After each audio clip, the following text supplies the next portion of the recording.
Hello, and welcome to the Art of Living Well podcast. I'm Stephanie May Potter, and I'm here with my co-host, Marnie Dotches-Marmette.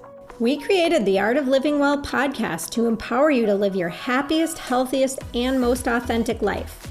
Each week, we will bring you inspiring and motivating conversations covering health and wellness topics, including fitness, mindset, food, travel, product reviews, and strategies from a variety of experts, including our own bank of knowledge.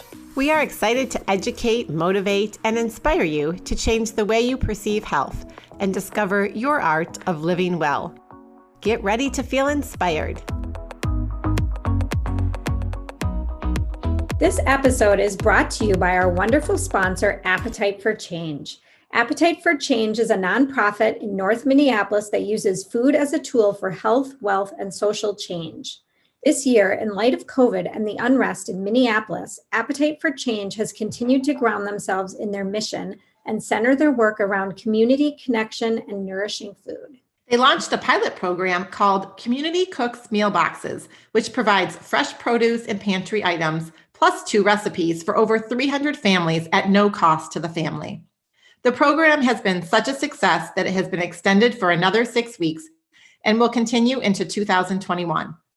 AFC has utilized the kitchens of their 2 restaurants, Breaking Bread Cafe and Station 81, to produce over 200,000 meals that have been distributed across the Twin Cities to healthcare workers, seniors, and families in need.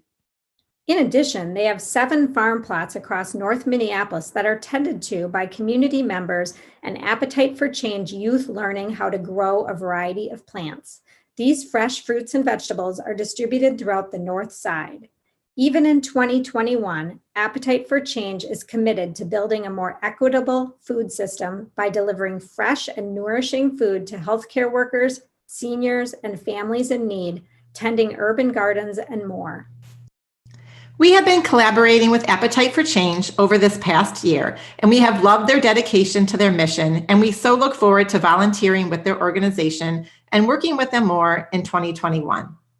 To learn more about Appetite for Change, listen to episode 31 of our podcast with one of their founders, Michelle Horowitz. For more information or to donate, head on over to appetiteforchangemn.org/impact or on Instagram and Facebook at Appetite for Change. Hello, and welcome to episode 60 of the Art of Living Well podcast.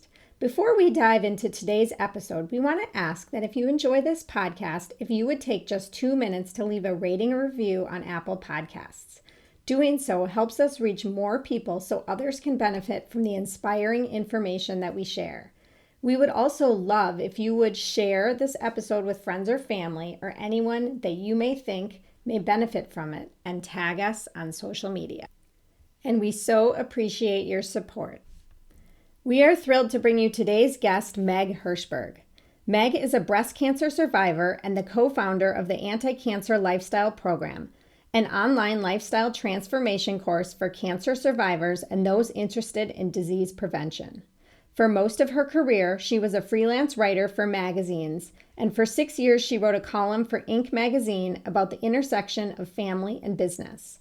Her award-winning book, For Better or For Work, a survival guide for entrepreneurs and their families, was cited by Entrepreneur magazine as one of the year's best business books of 2012. After 3 cancer diagnoses and 2 recoveries within 19 years, Meg Hirshberg is all too familiar with hearing people equate cancer with war. As founder of the Anticancer Lifestyle Program, Meg teaches others to stop thinking of chronic illness as a winning or losing battle, but rather another component in the body's complex ecosystem. The Anticancer Lifestyle Program is a comprehensive, evidence-based curriculum that promotes transformation to improve the body's natural defenses against disease. Through the online course, Meg and experts from top medical facilities touch on simple changes that promote a healthier lifestyle, including reframing how we speak about chronic illness. We had such an inspirational conversation with Meg, and we were both just so excited to hear about this program and to be able to share it with other people that are going through cancer right now or that have people in their lives going through cancer. And we love how Meg reframes the idea of cancer. And with that, let's dive right into our conversation with Meg. Welcome, Meg. We're so excited to have you here today. I personally am really excited to hear about your Anticancer Lifestyle Program and about your background. My mom went through cancer recently, through breast cancer. So I think what I've learned about what you're doing has such a personal connection to me, and I would have loved to have known about it when she was going through everything, because I think it would have been so helpful to her. So I'm really excited for you to share with our audience everything that you're doing right now. But first of all, I'm wondering if we can start out with you sharing a little bit about your background and your story and how that led you to where you are today. Well, let's see. I'm going to try to summarize 64 years in about, no, I'm just kidding. Well, in terms of what led me, very specifically here today to this sort of piece of my life is that I was diagnosed with stage 3 breast cancer in 2001 and underwent what is fondly, not so fondly known actually, as the killing cure: surgery, chemo, and radiation. And was told that I had a really good chance of never seeing the cancer again. And then got past that exciting 5-year mark, and then 2 years after that, so 7 years after my diagnosis, I was diagnosed again with a recurrence, a metastasis, but this one was a singular metastasis in my bone. So it was clearly metastatic at that point. And that really jolted me in a way. You think that the original cancer diagnosis would have, and it did, but knowing that it was metastatic and that, oh my God, I really have this thing and it can really kill me, really shocked me. And it was at that point that I spoke with my oncologist, who I love dearly, but he knows nothing about other than the kinds of things that he uses to save lives and all those incredibly powerful treatments available to physicians. He really didn't know anything else about what I could do. And that was my question to him: is what can I do? What's my role here? Is there a part that I can play in lowering my odds of disease recurrence and, just generally making my body not hospitable to the growth of cancer to the extent that I can? And he replied to me what I have since learned. Most cancer patients hear when they ask that question of what do I do now? And the answer that everybody seems to get is some version of, well, try to keep your stress level down and go back to your life as normal. And I'll see you in 6 months for your scan. So you walk out the door and it's just like, oh my God, I am helpless. I am a victim. This thing could come back tomorrow or 5 years or 10 years or never, and I have no control. And that's a very toxic feeling for people to have, that feeling of helplessness. And what a lot of folks do at that point is go online and try to find, various ways that they can help themselves. And a lot of times that takes the form of supplements. And a lot of these supplements have not been vetted or proven, or, any response is anecdotal. And they kind of get down that rabbit hole, and it drives physicians, crazy that people do that. But we have to understand that they're not given it any other information to work with. So that was when I actually happened to meet this wonderful man, David Servan-Schreiber, who wrote this book. He's a physician, Anti-Cancer: A New Way of Life. And David and I became friendly, and I read his book, and it just completely turned my life around, because it was the first evidence-based information that I saw that was, really grounded in reality about ways that I could help myself to reduce my odds of cancer recurrence. And running into David, reading that book, and making those lifestyle changes really changed my life.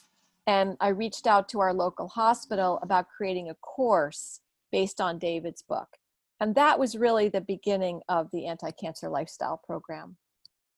Oh, what a what a powerful story. Thank you for sharing that. I can only imagine just what you went through, but then being able to take something that happened in your life, you know, an unfortunate situation, and make lemonade out of it to a certain extent and be able to help so many people, I think is just really commendable.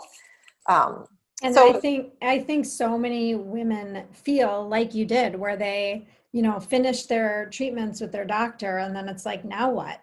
Now what do I do? Now And they're what? lost. I Right, mean, right. I remember that, going through that with my mom, like that exact thing. So and I think, Marnie, I don't know, we're of the age, unfortunately, that a lot of people we know and a lot of friends are getting diagnosed with cancer, in particular breast cancer. I've had 3 or 4 just in the last 4 or 5 months. Yes. And so I love that you're giving them hope, and we can dive into that in the program. And that's kind of where we want to take this a little bit, you know, take the conversation right now. Yeah. And I just have to say about that word hope is very important, because a lot of physicians have a sort of intuitive negative reaction to, I mean, a lot of them are really on board and they get the data and they get the importance, but a lot feel like that we're giving, not a lot, I can't quantify, but we certainly have gotten the reaction that, oh, you're giving patients false hope. And, that is the last thing we're doing here. I mean, I think worse than any kind of false hope is false hopelessness, because thinking that you are powerless against this disease is false. And there are any number of studies. All the studies that we use to make our recommendations are on our website. Any doc, anybody can see them. And they're all these like gold-plated studies in, some of the best journals in the world, peer-reviewed. And what I have to say, though, is that we're not talking about individual patients. And that's a really important point to make here. And this came up a lot when we were teaching the in-person class before we put it all online, which it is right now, is we would always say, we don't know about you or you or you, because cancer is very complicated and everybody's story is different. And most people, we really don't know why you got cancer. In some cases we do, but usually we don't. And so we don't know. I mean, you could do everything we recommend, everything to a T in our program, and still get cancer or cancer recurrence. And on the other hand, you could smoke every day of your life, 3 packs a day, drink, a pint of whiskey and sit on your couch and watch TV all day and never get cancer, right? So there's no actual saying, but what we can say with certainty now, based on the data, is you can reduce your odds. It's all about odds reduction. That's what we're talking about. And the other thing I want to make sure to point out is we're not just talking about breast cancer, even though I'm, breast cancer survivor, and it's certainly, I think it's actually the number 2 killer of women. The number 1 is actually lung cancer. But we're talking about all cancers. The data we pull from might be specifically for colon or breast or some other cancer, but really the lessons are, and the recommendations are universal. Yeah. So go ahead, Stephanie. Oh, no, I was just going to say, can you start talking a little bit more about this Anticancer Lifestyle Program that you developed based on, the Anti-Cancer New Way of Life book, and share a little bit more about that and what it entails? I love that you've gone from in-person to online so that you can just reach so many more people that really can benefit. Exactly, because people were running into our website all over the world. I mean, there's so many countries that we've had inquiries from. It's just, hey, how can I sign up for your course? Because they run into our website, and I always felt so badly, like, I'd send them resource and say, sorry, you can't take the course. It's not offered in your country or in your locality. And I always felt so badly. And we got to a point where we realized, hey, we really have to make this accessible, this critical information that people really want. And so that was why we spent actually 2 years converting the in-person curriculum to an online course. And the course itself is, it's meant to sort of keep you engaged. We have video, we have animation, we have text, we have little quizzes. we try to not make it boring and just have a talking head telling you what to do. But in the course, we cover 4 principal areas. We start with sort of a module on change, barriers to lifestyle changes, how to overcome those barriers, what to do if you fall off the wagon. Because a lot of people feel like, oh, well, I exercised last week. I didn't do any this week. I may as well just give it up, So, how do you handle falling off the wagon is a really important piece, because we all do that, right? We all make these commitments and then we don't necessarily fulfill them. So we talk a lot about that. But the 4 key modules are diet, fitness, mindset, and environment. And by environment, what we're talking about specifically is basically your home and body care products, how to reduce your daily exposures to known carcinogens, chemicals of concern, and what we call endocrine disrupting chemicals, which are the chemicals that interfere with your hormone system. So that's our environment module. That's awesome. And is there a community built around that as well? Yes. So we have, we have many, we have about 30,000 followers on Facebook. We have a private Facebook page for people who have enrolled in the course. We do webinars regularly. We're about to have one, another one where we just have them continually. We host something called learning circles, which I'm very excited about. This is an opportunity for people, whether or not they're enrolled in the course, to ask our experts questions. Just have direct access. If you have questions about any of the areas I just covered, you can get on and ask our expert your question. So I like providing that access to people who, are credentialed and really know what they're doing. So we try to do a lot of outreach to people, whether or not they want to enroll in the course. And I have to say that, it's easy. The course is free. I should point that out. You don't have to pay anything. We encourage donations to help cover our costs. Wow. But the course is free, and you can take it at your own pace. You can take one module. You can take all of them. It's very friendly. So that is amazing. I mean, what an amazing gift and resource that you are putting out there into the world. I just want to share with everybody. It's truly commendable. Thank you. I feel obviously very committed to it and passionate about it, because I know it really, it made a huge difference in my life. And I know so many people who are looking for this information. And I have to say that, most cancer centers have what they call an integrative medicine component. But, and I commend them for doing that, but it's not comprehensive. In other words, oh yeah, you can sign up for a cooking class here, or a Reiki class there, a Qigong class, or, a fitness class. I mean, you can certainly, they usually make these things available to cancer patients, but that's a whole different approach than what we're doing, which is what we're basically saying is, let's look at your whole life, because these are the key areas of your life that are decisions you make every day about what to eat, about how much to exercise, about what products to buy, about how to manage your stress. These things are all really, really critical in creating what we call an anti-cancer lifestyle. And I should say that no one's perfect at it. I certainly am not. And I've been at this for a long time. I lag in the fitness area. I have to force myself. I'll get into fitness regimens, and then suddenly a week will go by and I'll realize I haven't done anything. So, it's a continuous effort. But it's basically getting familiar with the information so that you know how to direct your effort in ways that pay the greatest dividends.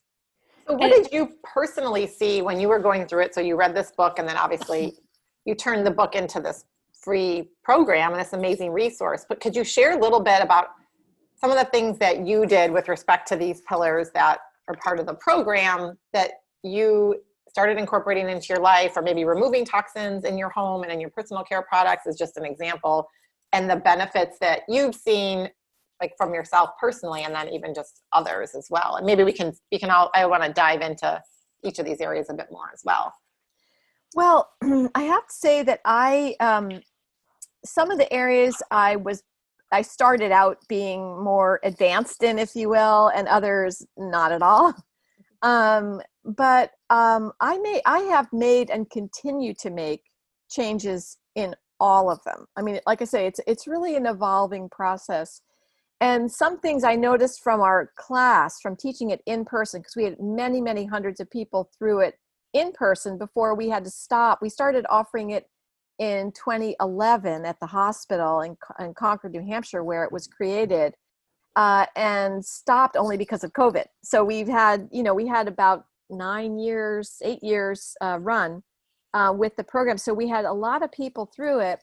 And one interesting thing I noticed is that different parts of the course became important to them at different times. So I think you have to allow for that too, that you might already kind of be thinking about, gee, my diet's really not good. And you might, key into that piece and later a different piece. And I'd say for me, my immediate changes were, my diet was already pretty good. Because I'd been aware of that. We're in the organic foods business. And so I was aware of that, but I have to say I did start really increasing my, trying to really increase my purchase of organic foods, just to decrease kind of the toxic load that you get from pesticides and stuff. And so that was an effort. I was already eating a lot, but I wasn't as careful as I am now with buying organic.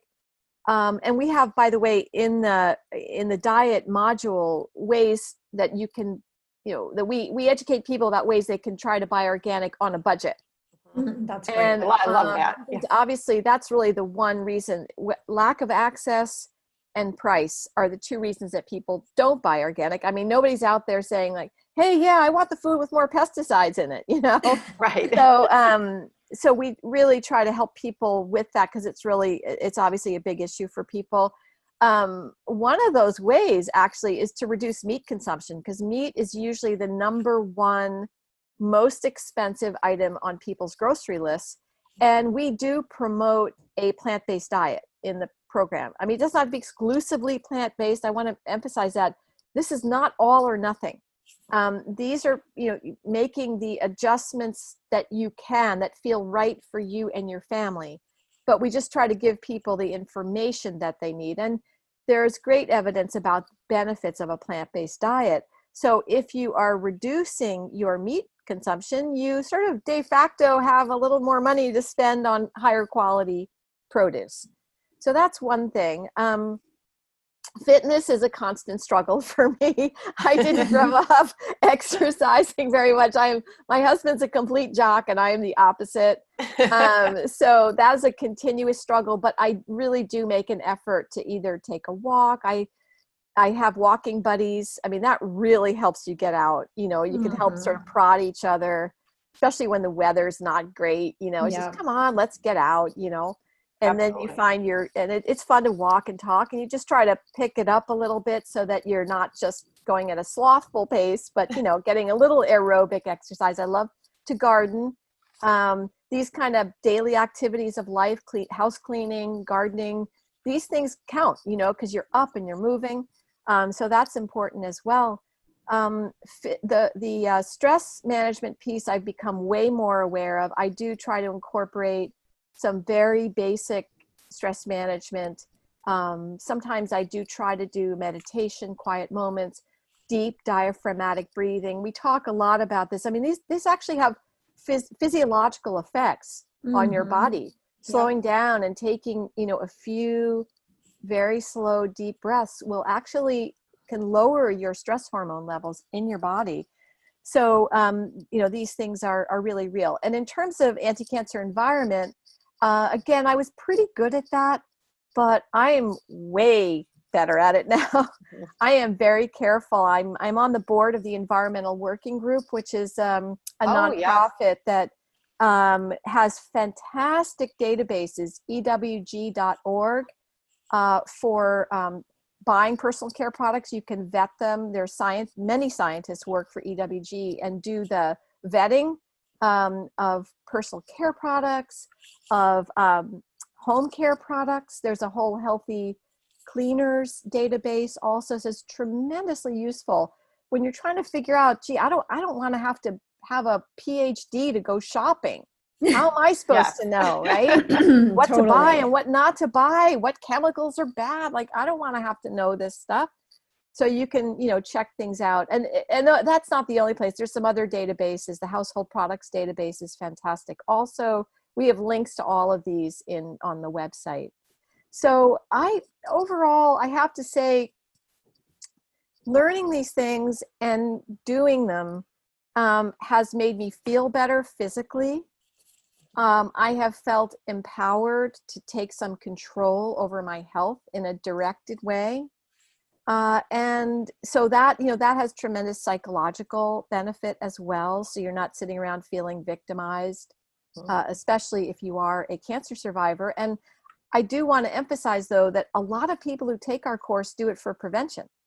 Yes. Because if you look at, say, what Dr. Dean Ornish would recommend for cardiac care or cardiovascular health, and overlap it with what we teach, it's probably about 100%. He doesn't talk too much about environment, but he certainly does about the other things that we talk about. And so I think that, if you just want to stay well and live your best life, these are things that you should be doing. And, it's funny and they're not hard. They're not hard to do. I want to say that. It's not like, oh God, here I go, I have to do this again. I mean, it actually feels good. Yes. And it's funny, everything you said, I mean, it's so much of what Marnie and I, kind of how we like to live anyway, as a preventative, and what we want to inspire other people to do, regardless of whether they have cancer or not.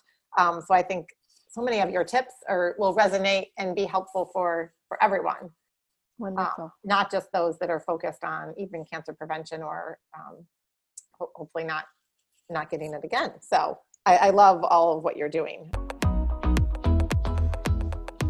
And now we want to take a quick break from today's conversation to give a shout out to one of our sponsors, Lakewinds Co-op, which is a favorite grocery store of ours to shop at in the Twin Cities. We love that Lakewinds has such high standards and vets every single product on their shelves, including their amazing personal care and supplement section, so that we don't have to. As busy parents, we don't always have the time or the desire to read every ingredient label. And when we shop at Lakewinds, we have confidence that it's been done for us. Grocery shopping should be an enjoyable and calm experience, and Lakewinds does everything to make your experience stress-free from the moment you walk in the door. The decor and aesthetics are really calming and inviting, and we have never met such knowledgeable and friendly staff in all the departments, including meat and seafood, in the wellness department, and produce. We love Lakewinds' produce section, which focuses on organic and fair trade products. About 95% of the produce is organic and local as much as possible, and they really support the local and small sustainable farmers right here in Minnesota and Wisconsin. The meat buyers actually visit the farms. They talk to the ranchers and see their practices to ensure that the animals are ethically raised and treated, which is really important to us. All of their meat is free from additives, synthetic preservatives, nitrates, antibiotic residues, steroids, and added growth hormones. Unlike many traditional grocery stores, Lakewinds has a banned ingredient list that is used to vet the products on their shelf, which includes artificial flavors, colors, preservatives, high fructose corn syrup, hydrogenated oil, etc.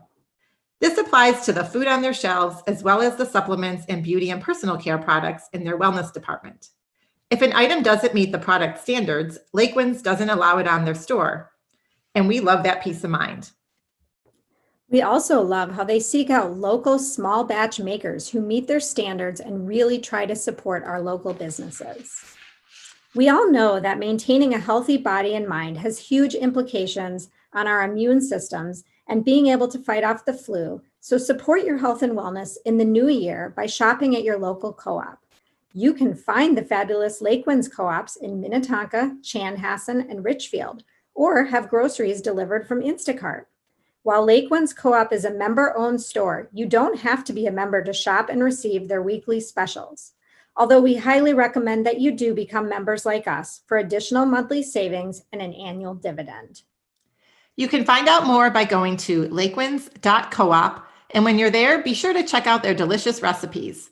And if you don't live in the Twin Cities, we highly encourage you to find your local co-op by heading over to National Co-op Grocers and finding one near you. Before we change gears, I have one more question regarding the lifestyle program, the Anticancer Lifestyle Program. I'm wondering, you mentioned that a lot of people take the course for prevention. Do you see a lot of like spouses going through the program to support let's say there's a person that's going through active, cancer treatments or just finished their cancer program? Do you recommend that their significant other or family members kind of hop on board too, so that they can be supportive to whatever the person that's kind of learning the program is trying to make those changes? Because some of these changes, I mean, yes, they can be thought of as simple, but they are hard to make for a lot of people. Yes.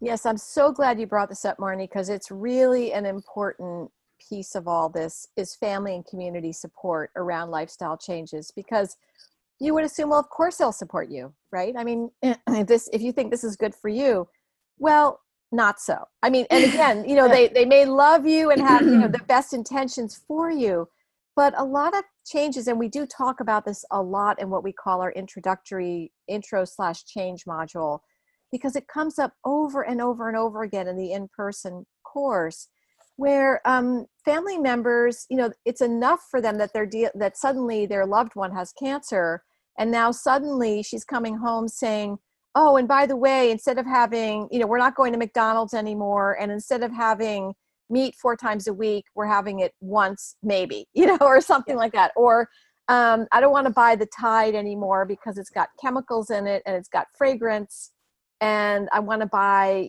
something that's unscented and eco-friendly. And, this literally came up in a class where the husband said, hey, I like the Tide. Like, it makes my clothes smell clean. And I want to, why'd you throw that out? And so, not to pick on Tide, but you know what I mean? It's just a lot of these changes. They do reverberate. We also had somebody once in class say, she had a drinking buddy. They'd go out every Friday night and get drunk. And it was kind of how they related. They were really good friends. And she learned in our program that, alcohol is a group 1 carcinogen, meaning it is known to cause cancer in humans. Sorry to be the bearer of bad news, but it is true. It's incontrovertible. And she told her friend, we're not doing that anymore. And her friend said, well, then goodbye. I mean, so, it was a little bit shocking and disorienting, but these are the kinds of things that can happen when you make changes in your life, because they do affect other people. Mm-hmm. And so we do talk a lot about that. I won't sort of give the secret away, but we do talk a lot about that in the change module. And as far as bringing family and friends on board, absolutely. And we do see that. Some of them take it because they want to help support their loved one. And there was even a woman who wrote us from Alaska, and she had breast cancer and was treated for it. And she wanted to take the course, and she enrolled her husband and her parents. And all 4 of them would meet, she and her husband and then her parents would meet by Zoom once a week to talk about what was in the course. And she said her parents had made changes in their lives based on what they learned. So it was a really nice way for them all to bond. Oh, that's great. And I think doing that, sometimes when one person wants to make the change, the others don't understand where they're coming from, or they want more facts. And so the course then can provide them all that detail that they may want. It's not one person just making stuff up or reading one story, or one study and wanting to make a bunch of changes to everyone else. Right.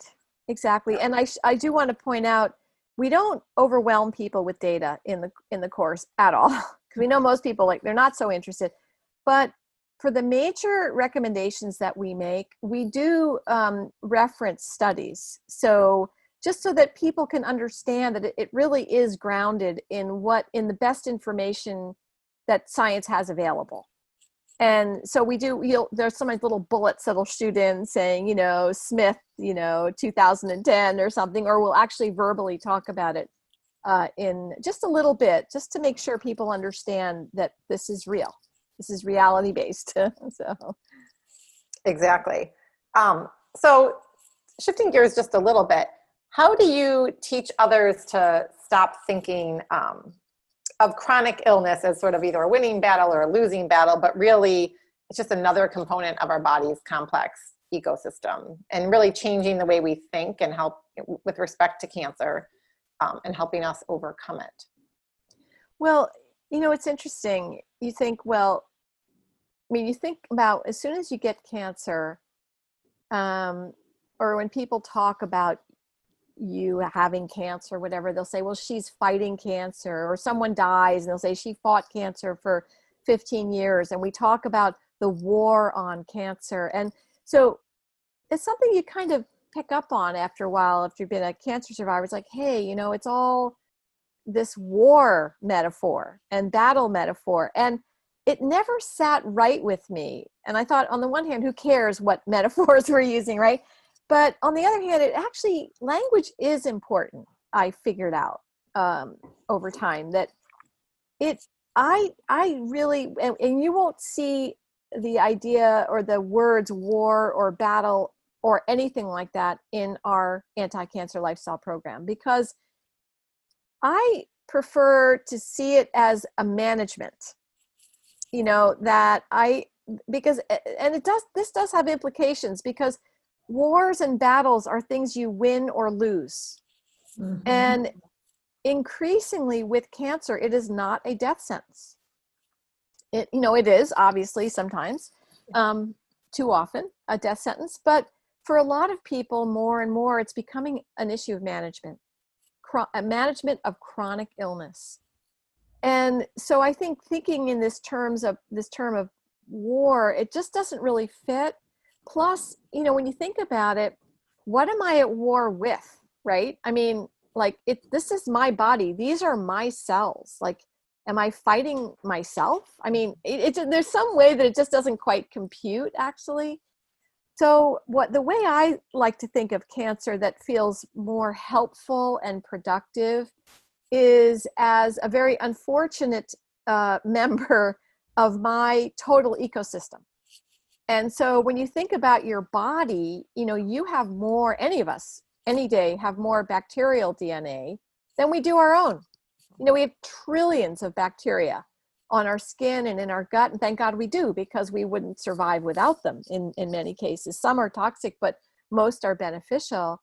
So cancer is part of that ecosystem, and our job as people with cancer is to manage our ecosystem. I'm a big gardener, so I think of it as like gardening. And we talk a lot about gardening actually in the course, that we want to weed out the things that are bad for us and try to water and fertilize and the things that we want to grow.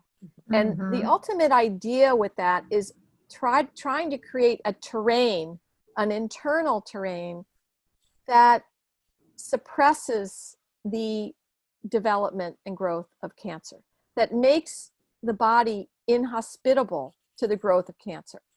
And this is actually literally possible. Not that you will win or succeed or wipe it out, but again, it has been shown, the data show that these lifestyle changes, which do all those things I'm talking about, they help weed out the toxins and the things that are detrimental to our health, and they help support the immune system.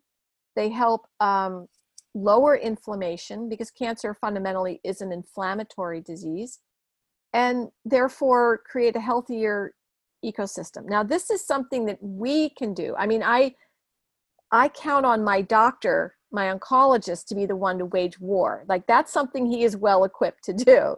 Mm-hmm. He has all the armaments at his disposal. And believe me, I want him to use it. This is not an either or situation. I want, together, my oncologist and I decide the best, whether it's a chemo or radiation or, whatever he's got at his disposal. But that's his job. That's not my job. My job is different. And that's what we talk about in the course. Well, and I love the analogy to gardening and weeding out the bad. And I just love that. I've heard other people make that reference in, yes, I don't know if you want to call it the cancer community. And I think it's really relatable to a lot of people when it's put that simply.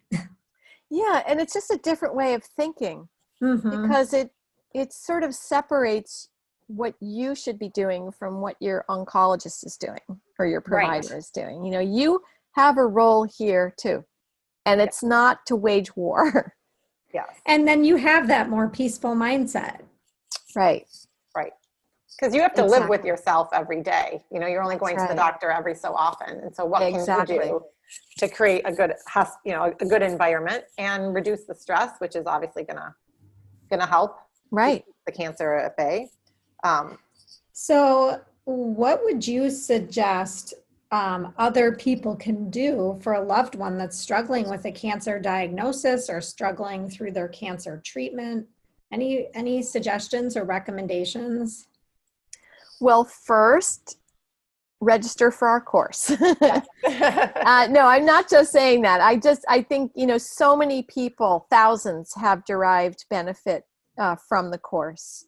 And again, it's free. So the barrier to entry does not exist. So that would be, you know, a really great thing to do. There are a couple of books. You know, there's the book that I mentioned, Dr. David Servan-Schreiber's Anticancer: A New Way of Life. That came out, I think the last version was 2010, but so even though the data in it is a little outmoded, everything that David points out in the book and recommends still holds. So that's an important book. Also, a book that kind of built on that and brought it to the next level is Dr. Lorenzo Cohen's Anti-Cancer Living is another great book. So for people who like to read and take their information in like that, those are really great books, a lot of practical advice, and taking our course. And as far as, you know, if you are counseling a loved one, another thing I would say right at the top of the list is please don't go on the internet to look for information about your cancer. No Dr. Google's here, right? Yeah, please don't do that. I mean, even though we're all so tempted to, I made this mistake in the beginning. And I swear, if you have a sniffle and you go online and look at sniffles, you'll think you're going to be dead the next day. Never mind if you have cancer, right? It is just a gloom and doom territory out there. And no one can say what your particular experience is going to be and your particular trajectory. So find a physician you trust and let them, I'm not saying shut out the whole world. You know, you can get a second opinion, a third opinion, but let them filter the information for you because they'll know your hormone status. They'll know your family history. They'll be able to help paint a context for you to understand your situation better. But I guarantee if you go online, I mean, we've all had this experience. It's just like, oh my God, that's it. I'm done for, you know? So that's only bad. That's only bad. If you're going to go online, just go on to look for nice yoga videos and things like that. I love that advice. Yeah. And I know you shared a little bit of some of the people that have been through your program, but do you have a story maybe about someone who took the Anti-Cancer Lifestyle course and specifically how it helped them? You know, I don't know why I'd love this story, but I do. Well, first, a lot of people just report generally just feeling more positive, and their doctors say, we don't know whatever you're doing, keep doing it. A man just said that to me the other day, a guy downtown who runs a shop and who took our course many years ago. And he said he's stage 4 prostate cancer. And his doc keeps saying that whatever you're doing, keep doing it, you know, and he makes his smoothies every day and he's just got, you know, so he's kind of, so we do get anecdotal stories like that. One of my favorites though, is this woman named Betty she was one of the original people who took our course. She was probably in her early 70s. And boy, did she hate the mindset module. She thought we were trying to foist all this voodoo on her and just, why are you making me sit through this? And I don't like this stuff. I mean, she complained about it in class. You know, was one of those people like bring the whole class down. It's like, will you please be quiet? But no, she really didn't like it. And, you know, so we would talk to her about it and so forth. And then about a year later, she emailed us and she said, you know, I just have to tell you what happened. I was driving to work. I had a fender bender.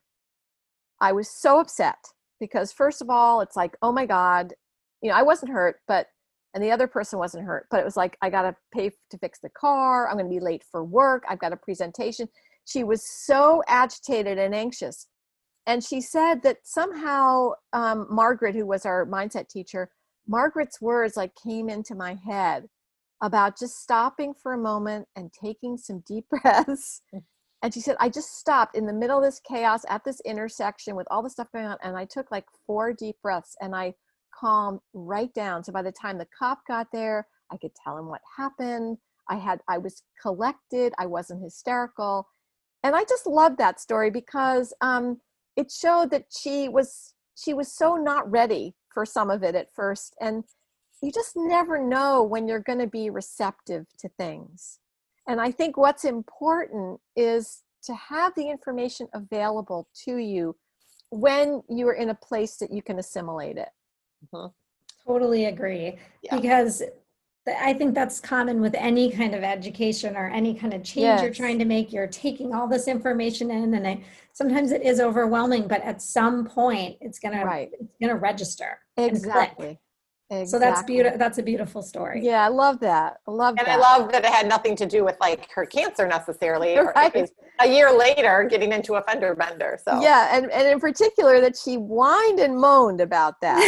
It's not just that she wrote us later saying, oh, but at the time she was just rejecting it. And there you go. You just never know. And sometimes those are the best stories because those are the people that those kinds of changes make the biggest impact on. Exactly. So. And something that you said, Margaret, you were talking about like doctors telling their patients, oh, just keep doing what you're doing. Just curious what feedback you've had from doctors or oncologists who know about your program, who some of their patients are doing your program. Like what sort of feedback or response have you received? Well, that's a great question. Because we were hell-bent to make sure that the total integrity, scientific integrity of what we were recommending, so that, and I was ready, it's like, just try me, just challenge anything we're saying. I have 8 studies to show you from the, Journal of Clinical Nutrition or the Journal of Clinical Oncology. It's just like, you can't, if we're not relying on the best data available, what would you want us to rely on, But honestly, interestingly, the challenges never came.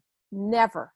I mean, it was we've had so many oncologists and other providers. And if you go on our website, we have a whole testimonial page that includes providers and business people, others who have offered, but a lot of providers, a lot of docs who have really come to trust us. We had to earn it, because there was a little suspicion at first. What are they talking about? Supplements and, all this kind of funky stuff. And no, we don't even talk about supplements.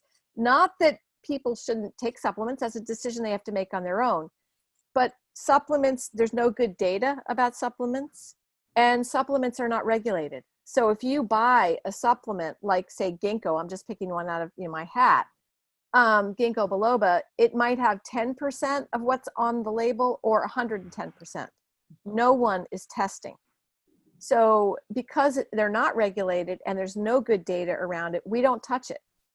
We don't make any recommendations about supplements. So they came to see that we were very careful and trust us. And we have really developed a great relationship over time with providers, because what I basically say to them when the ones I talk to in person is, a lot of their patients they know are interested in lifestyle, but the provider doesn't have the time or the training to talk about it. And so what we say to them is, look, these patients of yours, they're going to go home and go on the internet. And for all it drives them batty, but they're going to be ordering some, peach pit from Mexico because they think it's going to help their cancer. And when you don't tell them, when you don't give them information, you're creating an information vacuum, and they're going to fill that vacuum. Mm-hmm. And the question for you as a provider is, what do you want them to fill it with? Do you want them to, ask their Aunt Sally what she did?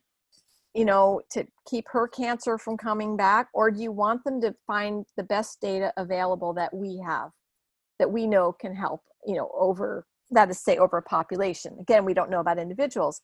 And so I think they've come to see us as not in opposition to anything that they're doing. We don't even talk about the medical piece because that's not our area of expertise, but rather as like the third leg of the stool, so that we're in support of the medical community. We don't challenge anything that they are suggesting or saying in any way.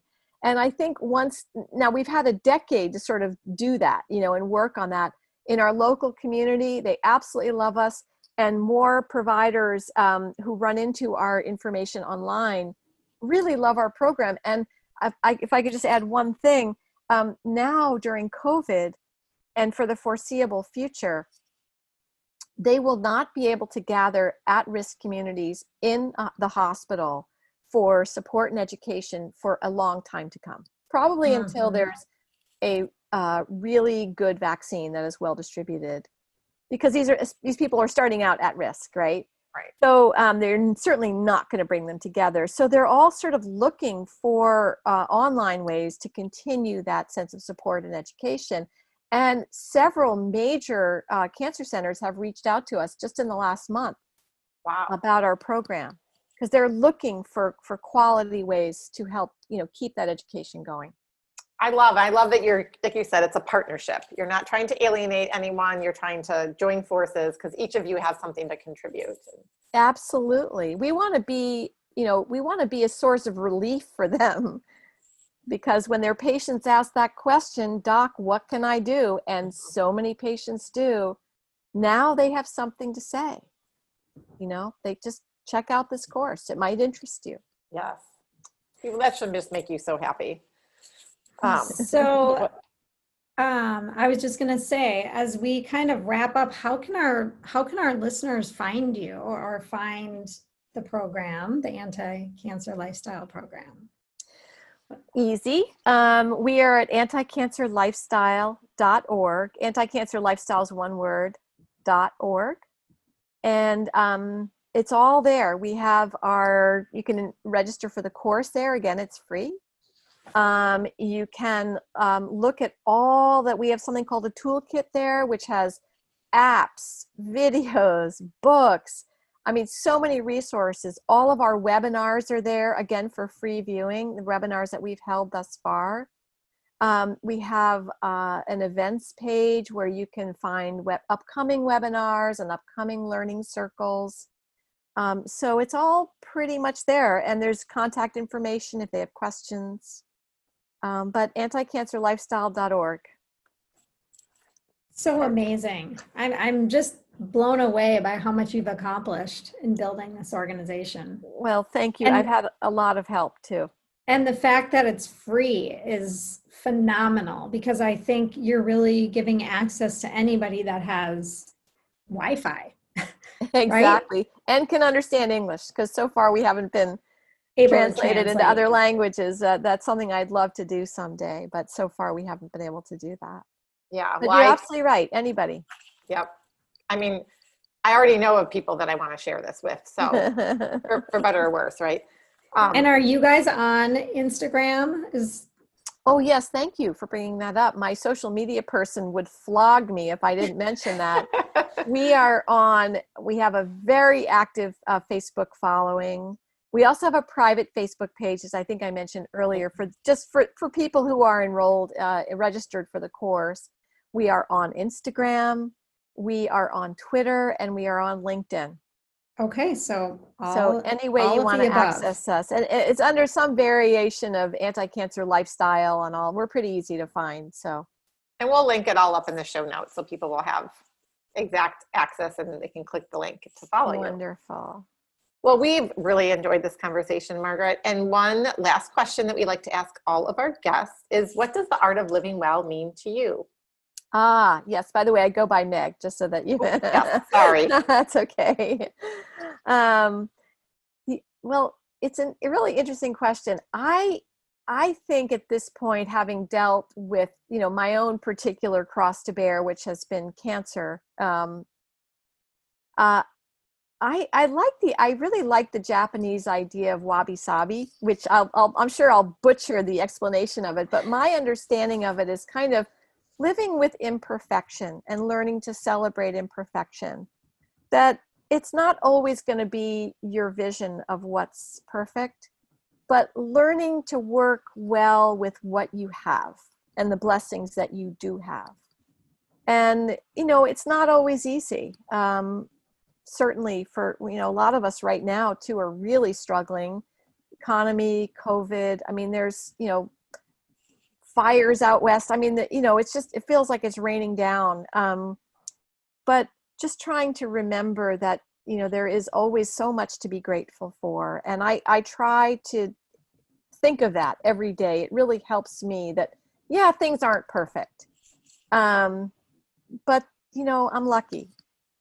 I'm here. I'm alive. I'm feeling pretty well. I've got people in my life who I love. And I'm just going to live with the imperfections and try to celebrate around them. Oh, that was beautiful. I love that much.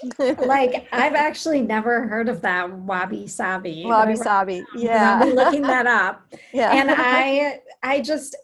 I mean, I have perfectionist tendencies, and I think some of my kids do as well. And so I've been trying so hard to move more towards imperfection, because I just think overall you're happier that way, and a person can be happier that way. And so I just love when you said celebrating imperfection. I think that quote, I think I have to take those words and put it as a quote for my family to see. Yes. Well, it does help reduce stress, I have to say. So much of our stress is self-imposed. Absolutely. Totally. Agree. Thank you so much for being a guest on our show. It's been a joy to have you. Thanks to you both. I really appreciate you having me. Yes. Well, thank you, and have a wonderful day, Meg. Thanks. You too. Take care, you too. Bye-bye. Bye. Thank you so much for listening to the Art of Living Well podcast. We are so grateful that you joined us today. If you enjoyed this episode, please share it with a friend or anyone else you think may benefit from this information. We'd love for you to subscribe to our podcast, leave us a review, and tag the Art of Living Well podcast on social media. If you want more inspiration in between episodes, you can find us on social media at theartofliving_well on Instagram and Facebook, where we will share snippets from our daily lives and our journey to living well.